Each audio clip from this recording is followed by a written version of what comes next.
Welcome to our YouTube channel career planet. मैं हूं आपकी केमिस्ट्री लेक्चरर शैली मैम और हम पढ़ रहे हैं हम प्रैक्टिस कर रहे हैं वर्कशीट की। ठीक है, चैप्टर वाइज इंपॉर्टेंट क्वेश्चन तैयार कर रहे हैं हम। एक चैप्टर हमने कर लिया सॉलिड स्टेट, दूसरा चैप्टर हमने स्टार्ट कर दिया था सॉल्यूशन। ठीक है, एक कंप्लीट कर ली इसकी भी वर्कशीट, अगेन दूसरी वर्कशीट में। ठीक है, अब इसमें थोड़े से बड़े क्वेश्चंस है, तो बच्चों ये लेक्चर इक्वली इंपॉर्टेंट है, चाहे आप सीबीएसई से हो, आरबीएसई से हो या अदर किसी स्टेट बोर्ड से हो। ठीक है, सब में आपको ये क्वेश्चंस मिलेंगे। तो स्टार्ट करते हैं बच्चों विदाउट वेस्टिंग आवर टाइम। तो पहला क्वेश्चन है calculate molarity of 10% weight by weight aqueous H2SO4। ठीक है, तो स्टॉप कर दो, अपने आप सॉल्व करो, है ना, और फिर देखो आंसर मैच होता है कि नहीं होता। ठीक है, और हो गया तो स्किप करके आगे बढ़ जाओ। ठीक है, तो चलो बच्चों, calculate molarity of 10% weight by weight aqueous H2SO4। तो मुझे लग रहा है सॉल्यूट मास, है ना। 10% वेट बाय वेट का क्या मतलब? तो अब देखो बोर्ड का एग्जाम है तो थोड़ा थियरी में लिखेंगे ना, तो 10% W/W मीन्स, तो बच्चों 10% यानी कि 10/100, तो सॉल्यूट मास तो हो गया 10 ग्राम, है ना। और परसेंट यानी पूरा का पूरा सॉल्यूशन जो है बच्चों, तो सॉल्यूशन मास हो गया 100 ग्राम। ठीक है, और सॉल्वेंट का जो मास है, सॉल्वेंट मास तो वो हो गया 100 - 10 यानी कि 90 ग्राम्स। ठीक है, तो सॉल्यूट आ गया, सॉल्यूशन आ गया, सॉल्वेंट भी आ गया। अब H2SO4 है हमारे पास सॉल्यूशन में, तो मोलर मास ऑफ H2SO4। ठीक है, H2SO4 का सॉल्यूशन बना है तो H2SO4 को हम सॉल्यूट मान लेते हैं, तो मोलर मास ऑफ H2SO4 ये हमारा सॉल्यूट है। नाउ स्टूडेंट्स, एक हाइड्रोजन का मास 1 होता है, 2 हाइड्रोजन है, 2 से मल्टीप्लाई कर लो। सल्फर का मास 32 होता है एटॉमिक मास, ऑक्सीजन का atomic mass 16 multiply with 4, so it will be 98। ठीक है, ग्राम पर मोल। नाउ सॉल्यूट मास आ गया, मोलर मास भी आ गया। ठीक है, अब बच्चों ये क्वेश्चन में मोलरिटी नहीं है, यहाँ पे मोलेलिटी है। हाँ, पहली गलती यहाँ पे है, सो दिस इज मोलेलिटी।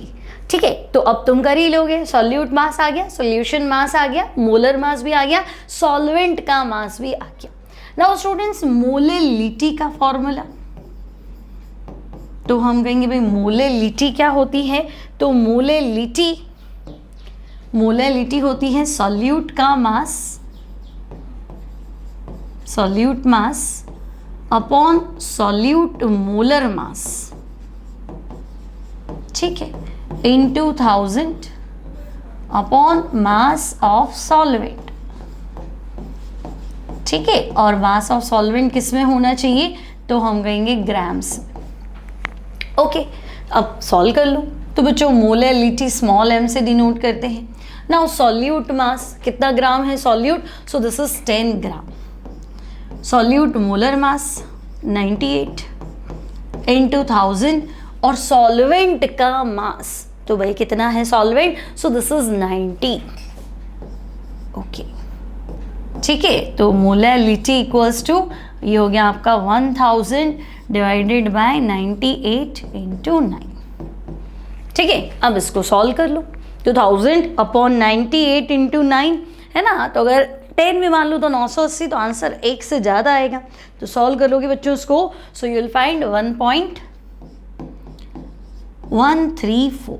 अब मोलैलिटी को स्मॉल m लिख दो, चाहे तुम चाहो तो मोल पर kg लिख दो। ठीक है, so molality equals to solute mass upon solute molar mass into 1000 upon mass of solvent in grams. ठीक है, चलो आगे चलते हैं next question. Now what is molarity, write the effect of temperature on it.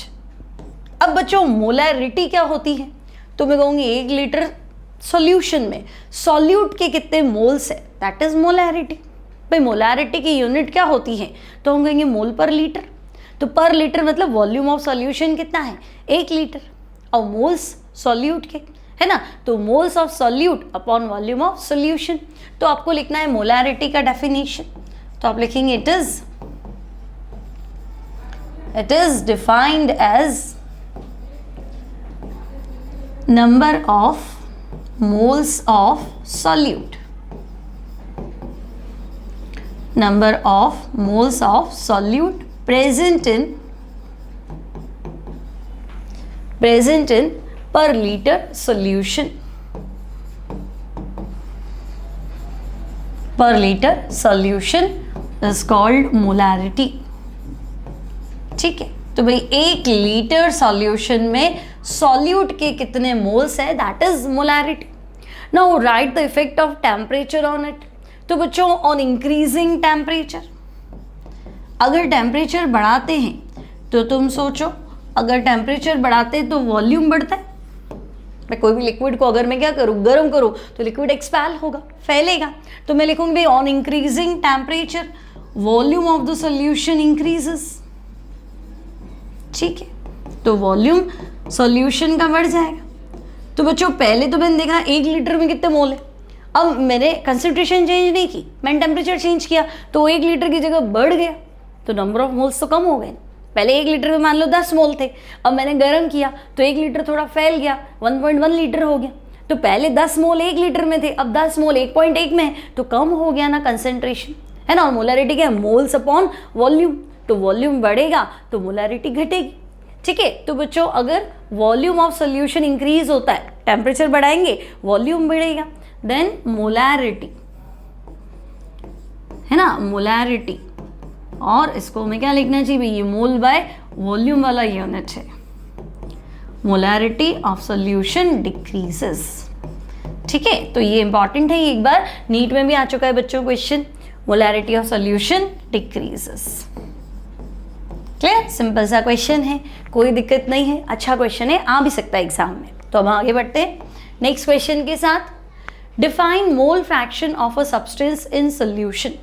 अब मोल फ्रैक्शन क्या होता है बच्चों, तो मोल फ्रैक्शन होता है कि भाई अगर आप एक सोल्यूशन बनाते हो, तो सिंपल अगर मैं बाइनरी सॉल्यूशन की बातें करूँ, है ना, बाइनरी मतलब 2 जनों के मिक्सिंग से. तो बाइनरी सॉल्यूशन एक तो होता है सॉल्यूट, एक होता है solvent.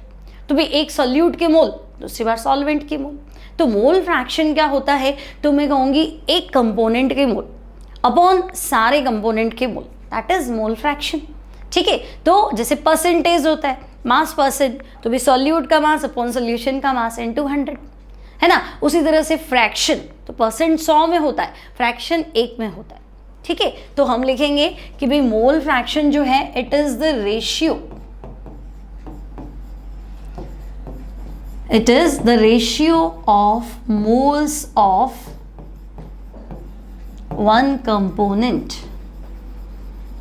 ratio of moles of one component to the total moles of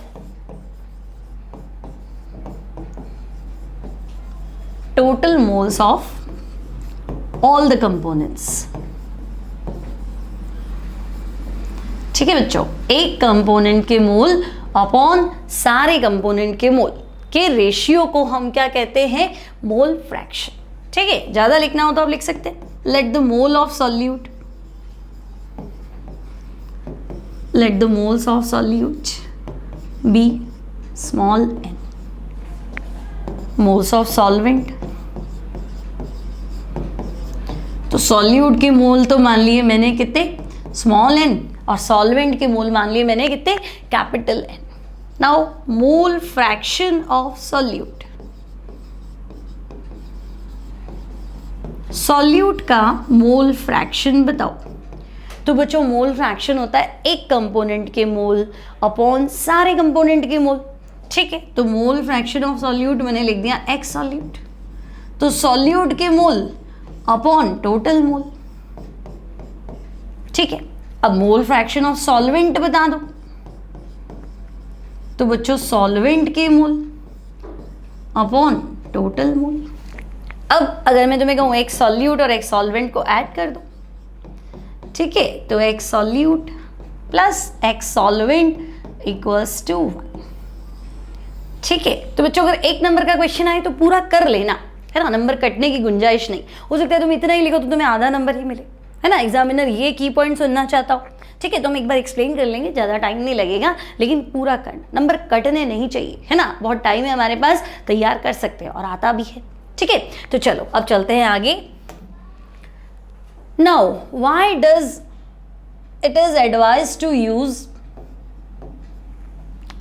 use ethylene glycol in radiators of cars in summer। तो बच्चों इथाइलिन ग्लाइकॉल मिलाने से क्या हो जाएगा?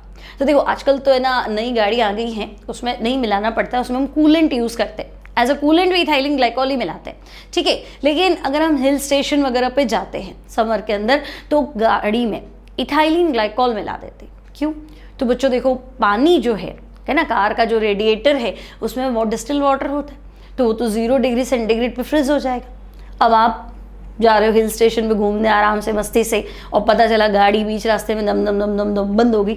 अभी क्यों बंद हुई? तो हमको अरे भैया या तो 0 डिग्री आ गया, गाड़ी का डिस्टिल वाटर तो जम गया, अभी गाड़ी बंद। तो हमें क्या करना है, उसमें मिलाना है ग्लाइकॉल। अब आप याद करो 4 कोलिगेटिव प्रॉपर्टी पड़ी है ना। हम पानी में कुछ भी मिलाएंगे फ्रीजिंग पॉइंट डिप्रेस होना है, तो ये क्या करेगा, ये फ्रीजिंग पॉइंट डिप्रेस करेगा। बस इतनी सी बात लिखनी है। तो आपको लिखना है ethylene glycol lowers the freezing point of water, lowers the freezing point of water, ठीक है। तो भाई ये फ्रीजिंग पॉइंट को कम कर देता है, ओके मान लिया, freezing point of water. So water does not freeze at 0 degree centigrade, ऐसे भी कह सकते हो। तो अब हमने मिला तो दिया इसको, water does not freeze at 0 degree centigrade in cold area कह दो, या हिल स्टेशन कह दो, जहां पे भी घूमने जा रहे हो वो चीज कह दो, ठीक है। इसलिए हमें एडवाइस करते हुए ग्लाइकॉल मिला लो। आजकल जो नई टेक्नोलॉजी है उसमें कूलेंट पहले से ही मिला हुआ होता है, तो आपको अलग से ग्लाइकॉल मिलाने की जरूरत नहीं है। तो एज अ कूलेंट भी हम इथाइलिन ग्लाइकॉल, प्रोपाइलिन ग्लाइकॉल यही यूज करते हैं, ठीक है। चलो, what are the differences between diffusion and osmosis? अब बच्चों डिफ्यूजन और ऑस्मोसिस में क्या डिफरेंस लिख सकते हैं हम? तो देखो बिना सेमी परमिएबल मेम्ब्रेन के मैं ऑस्मोसिस इमेजिन कर ही नहीं सकती, है ना। भाई ऑस्मोसिस के पानी में किशमिश डाल दिया, मटर डाल दिया, सूखे चने डाल दिए, तो वो स्वेलअप हो जाते हैं, फूल जाते हैं। तो हम कहते हैं उनकी एक्सटर्नल लेयर जो है वो सेमी परमिएबल मेम्ब्रेन की तरह बिहेव करती है। तो यहाँ मुझे सेमी परमिएबल मेम्ब्रेन चाहिए, यहाँ नहीं चाहिए, ठीक है। तो यहाँ मैं लिख दूँ SPM इज नॉट रिक्वायर्ड, ठीक है। तो SPM जरूरी नहीं है। और यहाँ क्या लिखूं, without SPM osmosis not possible, है ना। हम इमेजिन भी नहीं कर सकते कि ऑस्मोसिस हो सकता है SPM के बिना। पूरा नाम लिखो कि सेमी परमिएबल मेम्ब्रेन, ठीक है। तो without SPM osmosis is not possible, ठीक है भाई। बिना SPM के तो उसको नहीं मान सकते। अब एक डेफिनेशन लिख दें, क्या डिफ्यूजन क्या होता है? तो मैं कहूँगी भाई जैसे मैंने इंसेंस स्टिक, अगरबत्ती लगाई, परफ्यूम लगाया, तो परफ्यूम स्प्रे किया रूम में, तो पूरी रूम के अंदर क्या हो जाती है, ओवरऑल जो है वो स्मेल फैल जाती है, और तब तक वो मूव करता है जब तक कि एक होमोजीनियस सोल्यूशन नहीं बन जाता। तो डिफ्यूजन क्या है? तो मैं कहूँगी भाई डिफ्यूजन है movement of a substance, movement of a substance from its high concentration, its high concentration to low concentration, ठीक है। और कब तक होगा? तो हम कहेंगे until a homogeneous solution is not obtained, ठीक है भाई, until a homogeneous solution is not obtained। तो जब तक होमोजीनियस सॉल्यूशन नहीं बन जाता, जब तक तो डिफ्यूजन चलता ही रहेगा ना। ऑस्मोसिस, तो बच्चों ऑस्मोसिस क्या होता है? तो जनरली वाटर हाई से लो में चलता है। भाई तुमने किशमिश डाला, तो किशमिश के अंदर तो, किशमिश मतलब समझ रहे रेजिन, है ना, तो उसके अंदर तो शुगर सॉल्यूशन है, और उसको पानी में डाला तो बाहर पानी ज़्यादा है, अंदर सॉल्यूशन था, तो वाटर बॉडी के अंदर एंटर करा, है ना। या फिर मैं तुम्हें कहूँगी भाई बाहर का जो पानी है उसमें थोड़ा सा शुगर घोल देते, लेकिन अंदर तो रेजिन जो है वो तो बिल्कुल ही क्या है, बहुत कंसनट्रेटेड है, तब भी पानी अंदर जाता, भले थोड़ा सा शुगर घुला हुआ होता। तो हम कहते हैं भाई सॉल्यूशन जो है वो अपनी लो कंसंट्रेशन से कहाँ जाएगा, हाई कंसंट्रेशन, ठीक है। तो आपको यही लिखना है, movement of solution, movement of solution from its low concentration to high concentration through SPM। ठीक है, लो कंसंट्रेशन से हाई कंसंट्रेशन की तरफ मूव करना एसपीएम के थ्रू, उसे हम क्या कहेंगे? तो बच्चों उसे हम कहेंगे ऑस्मोसिस। ठीक है, तो 2 पॉइंट तो क्लियर हो गए।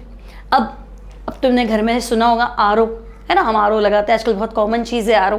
तो आरओ क्या करता है? रिवर्स ऑस्मोसिस पे बेस्ड होता है। ठीक है भाई, प्योर वाटर सॉल्टी वाटर की तरफ चलता है। अब आरओ लगा दिया तो सॉल्टी वाटर में से वाटर निकल के प्योर वाटर की तरफ आएगा। एसपीएम इज मस्ट, एसपीएम के बिना तो होना नहीं है।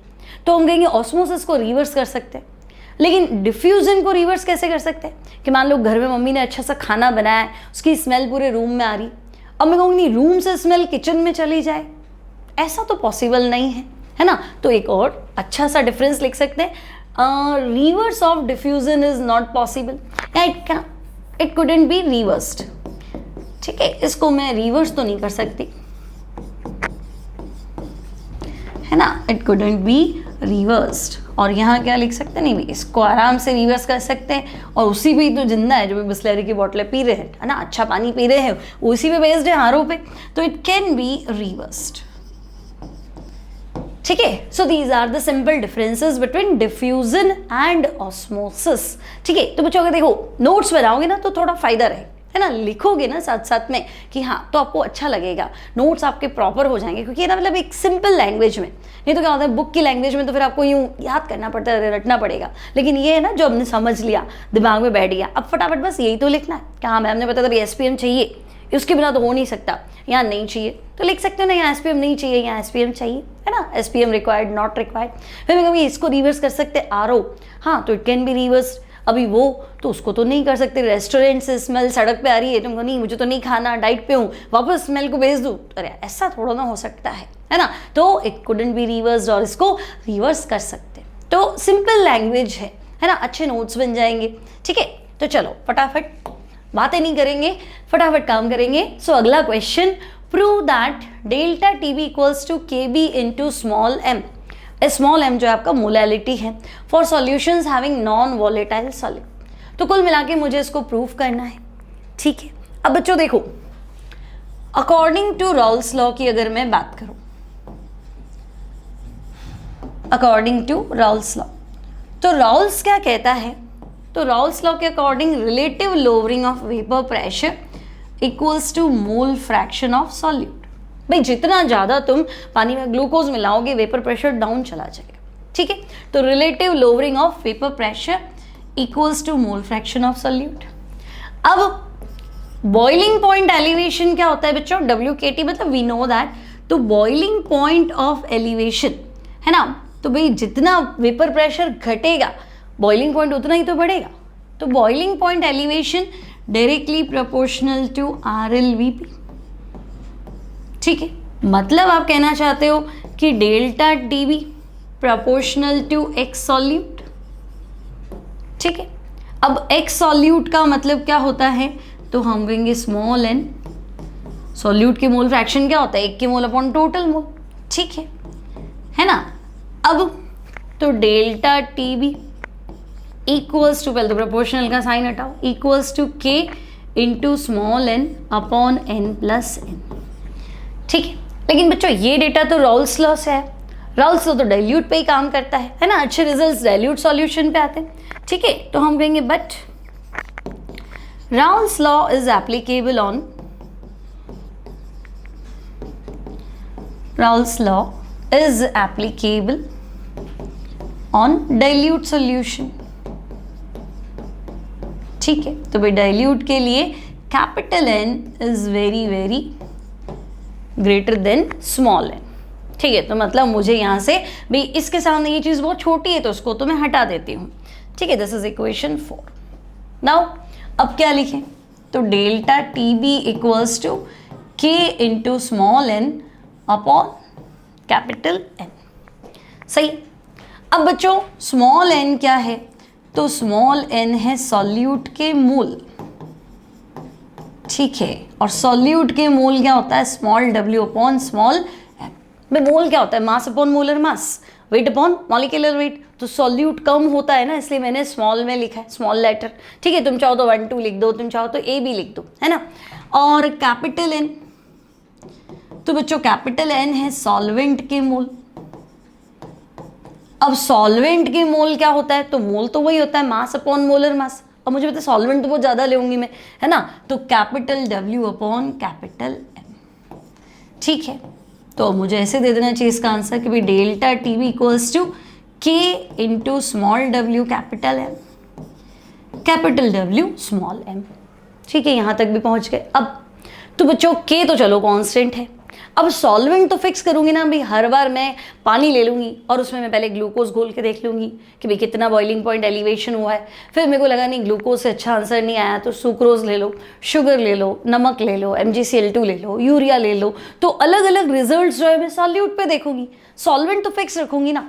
तो भाई एक सॉल्वेंट फिक्स रखूंगी तो बार बार ये M क्यों लो, मुझे पता है पानी ले रही हो तो मोलर मास 18 है, ठीक है। तो बच्चों फॉर अ पर्टिकुलर सॉल्वेंट, ठीक, तो तुम अपना सॉल्वेंट फिक्स कर लो भाई कौन सा लेना है। तो उसके लिए K इंटू M दोनों कांस्टेंट है, उसको हमने नया कांस्टेंट कह दिया KB, ठीक है। KB equals to molar elevation constant, ठीक है। अब बच्चों देखो कैपिटल W जो है वो ग्राम्स में है ना, और मोलैलिटी तो क्या होती है किलोग्राम, मोल पर केजी। तो मैं इस इक्वेशन को 1000 से मल्टीप्लाई कर दूं भाई, यहाँ कैपिटल W तुम ग्राम से रख लेना, मुझे उसको हर बार किलोग्राम में बदलना है तो बार बार मैं किलोग्राम में क्यों बदलूँ, मैं यहीं पे 1000 से डिवाइड कर देती हूँ, फॉर्मूले में 1000 रख देती हूँ, ठीक है। तो अब मेरा जो आंसर आएगा that will be delta TV equals to 1000 into, इन दोनों का मल्टीपल है ना, इन दोनों को मैंने KB लिखा है, 1000 into KB into small w upon capital W small m, ठीक है। दिस इज इक्वेशन कौन सी बना है, इसको 5 बना दें। So this is equation 5।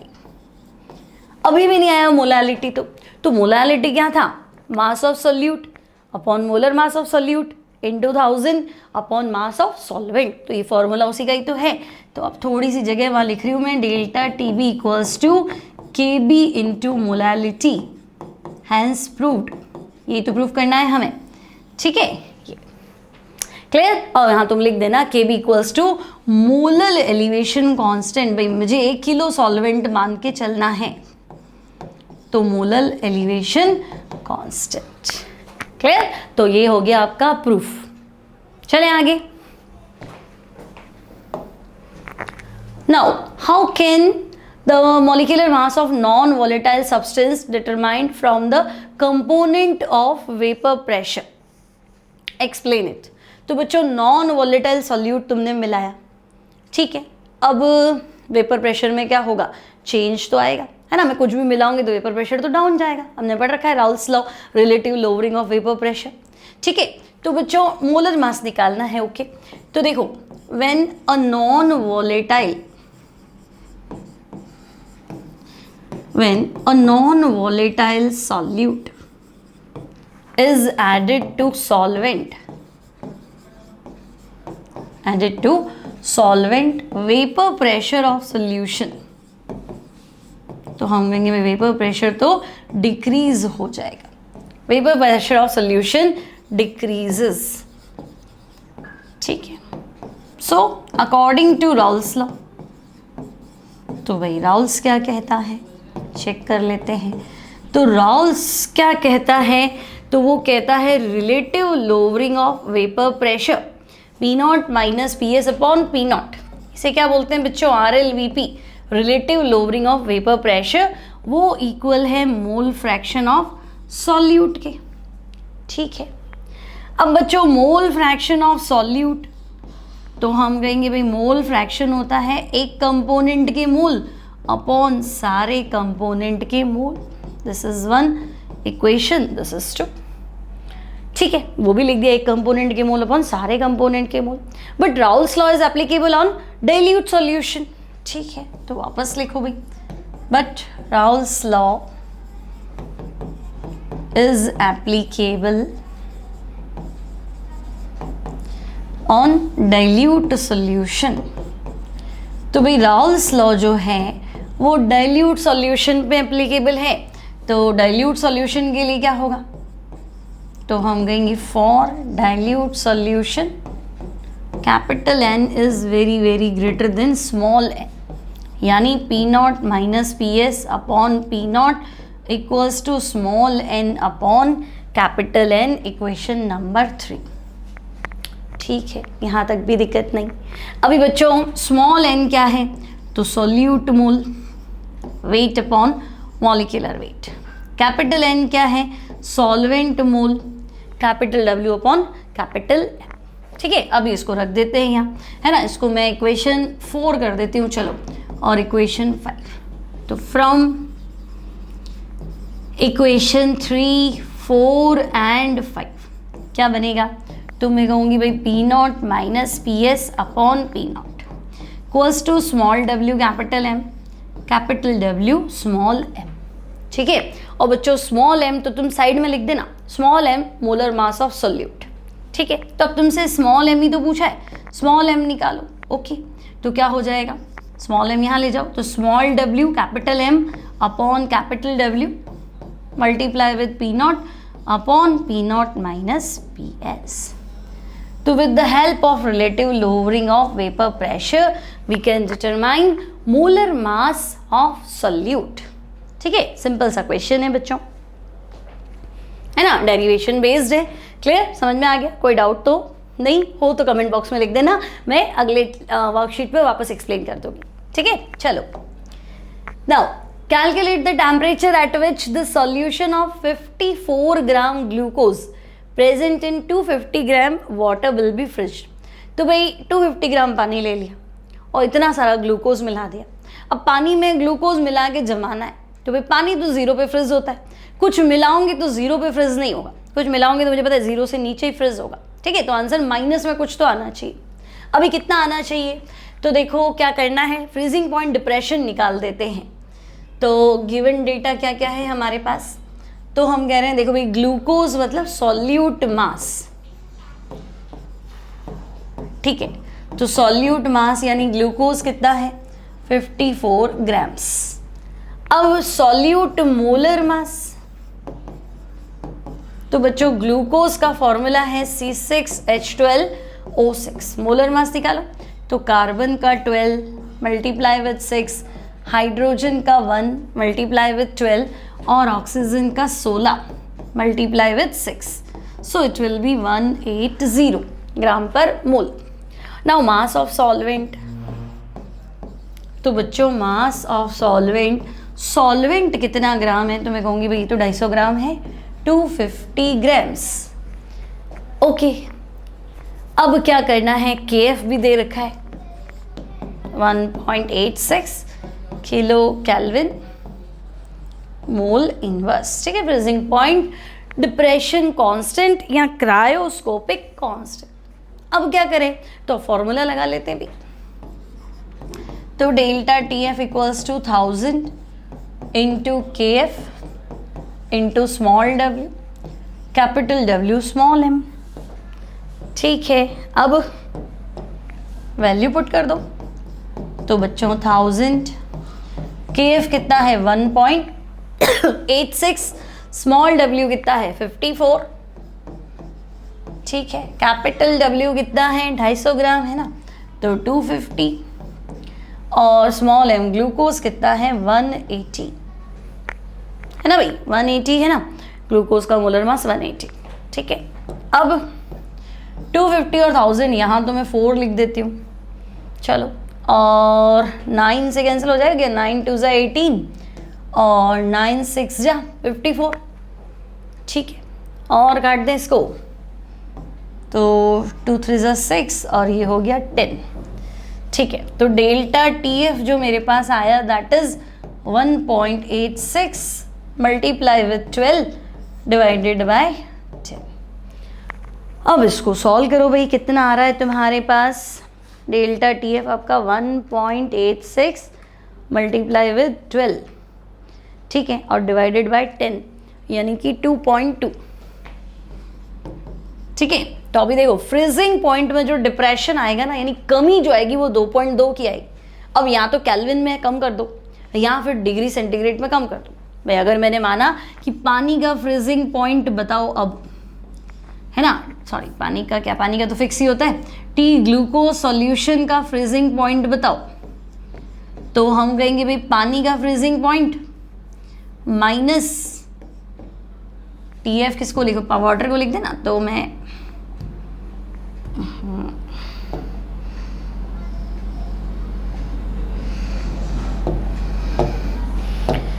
अब देखो ग्लूकोज सॉल्यूशन का फ्रीजिंग पॉइंट तो हम कहेंगे वाटर का freezing point minus freezing point depression. ठीक है, तो टी ग्लूकोज सॉल्यूशन का फ्रीजिंग पॉइंट बताओ भाई, तो सॉल्यूशन का फ्रीजिंग पॉइंट यानी पानी का तो हो गया 0 और 2.2 और डिप्रेस हो जाएगा, कम हो जाएगा, so it will be minus का 2.2 डिग्री सेंटीग्रेड। ठीक है, सो ये आपका आंसर हो जाएगा माइनस का 2.2 degree centigrade freezing point of glucose solution. Clear? तो फिर मैं मान लूँ कि इजी क्वेश्चंस है, अच्छे से तैयार हो गए होंगे। ठीक है, मिलते हैं नेक्स्ट लेक्चर में नए क्वेश्चंस के साथ। Till then keep studying.